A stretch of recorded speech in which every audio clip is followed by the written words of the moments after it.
Assalamualaikum warahmatullahi wabarakatuh. Pada pertemuan kali ini kita akan membahas topik integrasi nasional.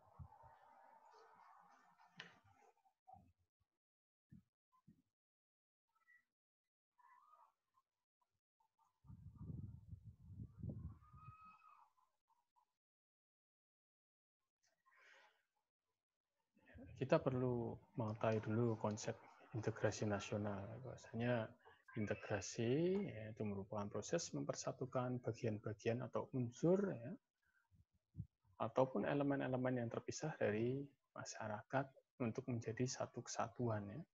Jadi ada berbagai macam unsur, berbagai macam elemen, ya, atau berbagai macam bagian-bagian yang terpisah, yang awalnya terpisah, untuk disatukan ke dalam satu kesatuan. Disatukan ke dalam satu wadah, ya, sehingga akan tercipta yang kita sebut dengan satu bangsa, ya, nation state, ya, jadi satu negara bangsa. Ya. Kemudian integrasi ini mengalami cobaan ya, untuk menjadi bangsa yang bersatu itu ya kita mengalami cobaan yang selama ini kita sebut dengan disintegrasi. Maka di berbagai media pemberitaan ya, media massa itu sering kita dengar ya istilah disintegrasi ya. Karena yang disampaikan atau yang diberitakan dalam tayangan tersebut atau berita tersebut itu berkaitan dengan kasus-kasus pertikaian, ya, kasus-kasus konflik, ya, kasus-kasus pertentangan. Ya. Maka disintegrasi ini kebalikan dari integrasi. Kalau integrasi tadi inginnya bersatu, kalau disintegrasi ya inginnya terpecah, ya, inginnya memisahkan diri, ya, inginnya selalu berkonflik dengan orang lain. Inilah yang kita wajib ketahui mana yang integrasi, mana yang disintegrasi. Ya.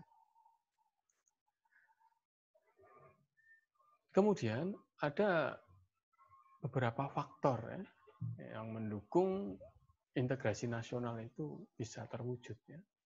Beberapa faktor yang bisa mendukung integrasi nasional terwujud. Yang pertama, persamaan kepentingan. Ya. Jadi apabila kita memiliki persamaan kepentingan, persamaan tujuan, maka kita akan mudah sekali untuk bersatu. Kita akan mudah sekali untuk berintegrasi. Ini karena persamaan kepentingan. Adanya Kongres Pemuda, itu adanya kesamaan kepentingan. Ya, maka tidak ada lagi pandangan mengenai perbedaan etnis, agama, ya, suku bangsa. Sudah tidak ada. Karena sudah ada persamaan kepentingan, persamaan tujuan. Ya. Yang kedua adalah kebutuhan untuk bekerja sama. Ya, manusia sebagai makhluk sosial punya konsekuensi bahwasanya kita tidak bisa hidup sendirian ya tanpa kehadiran orang lain. Maka kita perlu bekerja sama dengan orang lain untuk mencapai tujuan yang sama tadi. Nah, seperti yang pertama tadi ya, faktor yang pertama adalah persamaan kepentingan. Maka kita harus bekerja sama untuk mencapai kepentingan tadi. Kemudian yang ketiga adanya konsekuensi atau konsensus atau kesepakatan ya tentang nilai-nilai tertentu ya dalam masyarakat yang ingin diwujudkan ya, yang ingin diwujudkan. Jadi kalau kita punya aturan yang sama yang ingin kita jadikan pedoman dalam mencapai tujuan, ya itu bisa membuat kita akan mudah berintegrasi atau bersatu. Tapi kalau untuk mencapai tujuan tadi ya untuk mencapai cita-cita tadi ya kita jalan sendiri-sendiri dengan aturan main sendiri-sendiri ya ini akan sulit sekali terwujud ya. Maka perlu adanya kesepakatan nilai yang diakui kebenarannya guna mewujudkan tujuan integrasi nasional. Jadi ada 3 ya faktor pendukung integrasi nasional. Persamaan kepentingan, kebutuhannya manusia untuk bekerja sama sebagai konsekuensi sebagai makhluk sosial, dan yang ketiga adalah kesepakatan tentang nilai-nilai tertentu yang akan digunakan di dalam masyarakat. Kemudian, mengapa integrasi itu dibutuhkan? Karena kita sadar negara kita adalah negara yang majemuk, ya. Negara yang beraneka ragam, negara yang bineka, ya. Karena keberagaman ini justru akan menjadi keunikan tersendiri bagi negara Indonesia. Ya. Dan kita harus paham mengapa masyarakat Indonesia itu bisa majemuk, karena ada yang pertama faktor historisnya ya, berkaitan dengan sejarah awal terbentuknya masyarakat Indonesia atau negara Indonesia. Adanya keberagaman agama ya, ada agama Islam, Hindu, Buddha, ya, Konghucu, ya, Kristen Katolik. Ya. Ini karena dari faktor historisnya, kalau kita telusuri memang ada berbagai macam pengaruh yang hadir di Indonesia sehingga kita bisa memiliki keberagaman agama. Ada Hindu Buddha misalnya, kalau ditelusuri ternyata Indonesia dulu yang dikenal dengan istilah Nusantara itu pernah mengalami kejayaan di masa kerajaan Hindu Buddha. Apabila sampai sekarang masih ada masyarakat yang beragama Hindu Buddha, ya itu hal yang wajar karena dulu secara historis kita sudah ada umat Hindu dan Buddha. Ada agama Islam, ada pengaruh dari dagang Arab misalnya. Ada agama Kristen Katolik, ada pengaruh dari bangsa Eropa, ya. Ada agama Konghucu, ya. Ada pengaruh dari negara Cina, ya, pedagang Cina. Ini faktor historis ya. Jadi kalau kita memahami ternyata faktor historis kita itu sudah membentuk keberagaman, ya kita akhirnya bisa maklumi dan tidak akan jadi penghambat upaya kita untuk berintegrasi. Yang kedua, faktor ekologis ya, faktor alam itu akan membuat orang itu punya karakter yang berbeda ya. Punya penampilan yang berbeda bisa juga ya.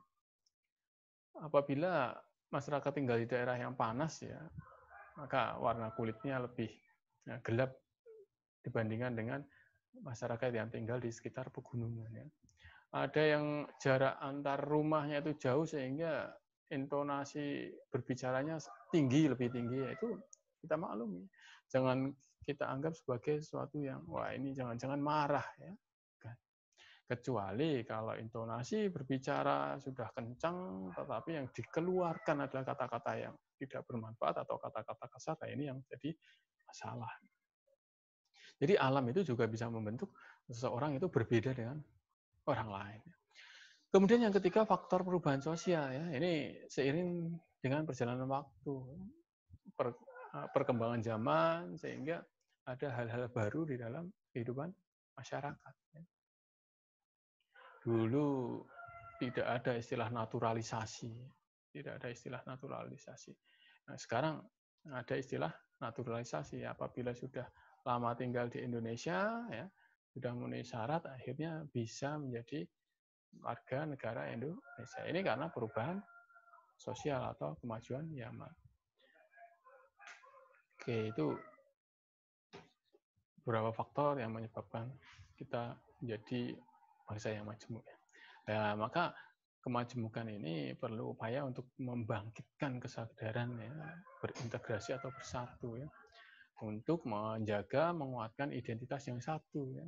Bukan lagi berdasarkan suku, komunitas tertentu, ya, tapi berdasarkan kesamaan persepsi, ya, satu kesatuan yang padu. Ya.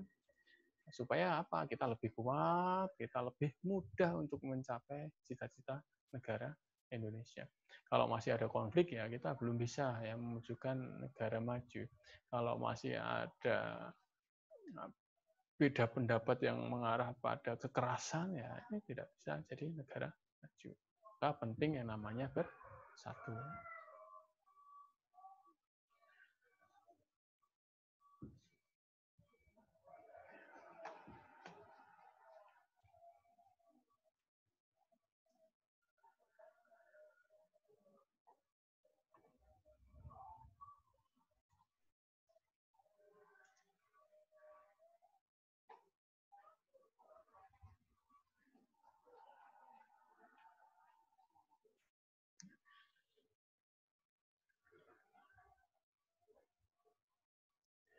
Kemudian ada 5 jenis integrasi nasional. Yang pertama, integrasi bangsa yang menunjuk pada penyatuan berbagai elemen atau unsur budaya, sosial, ya, suku, bangsa, agama yang ada di Indonesia ke dalam satu kesatuan. Ya.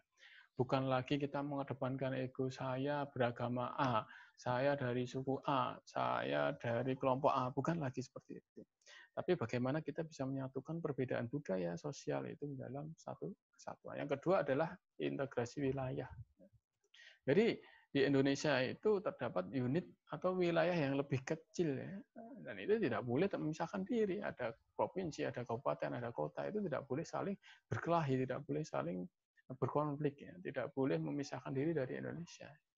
Maka semua wilayah itu, unit-unit yang lebih kecil itu diwadahi ke dalam satu wilayah negara kesatuan Republik Indonesia. Kemudian yang ketiga adalah integrasi elit massa. Jadi kita perlu mengintegrasikan pemahaman antara orang yang memimpin dengan orang yang dipimpin. Harus ada komitmen, harus ada relasi, ya, supaya apa yang diinginkan yang dipimpin itu bisa diterjemahkan atau bisa dilakukan oleh pemimpin. Begitu juga apa yang sedang dikerjakan pemimpin sebagai upaya memajukan yang dipimpin juga harus dipahami oleh yang dipimpin. Maka butuh komunikasi, interaksi, ya. Bagaimana kiat-kiat mencapaikan aspirasi supaya bisa menghasilkan kebijakan yang bermanfaat. Ini namanya jenis integrasi elit massa.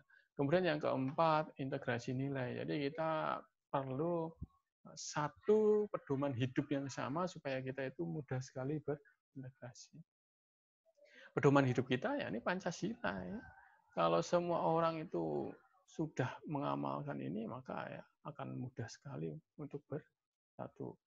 Kemudian yang kelima, integrasi tingkah laku, berarti integrasi yang menunjukkan pada penciptaan tingkah laku yang terintegratif. Jadi ada berbagai peran ya, berbeda perannya tetapi tujuannya sama. Ada DPR, ada presiden, ya, ada lembaga penegak hukum. Ini perannya berbeda ya, tetapi punya tujuan atau kepentingan yang sama ya untuk memajukan negara Indonesia. Di dalam satu kelas ada bendahara, ada sekretaris, ada ketua kelas ya, ada ketua bagian A ya, atau ketua bagian B, ada PJ mata kuliah A, B, C, D dan seterusnya. Ini perannya berbeda tetapi tujuannya sama. Itu saja dari saya. Sampai jumpa pada pertemuan berikutnya. Selamat berdiskusi. Terima kasih ya. Assalamualaikum warahmatullahi wabarakatuh.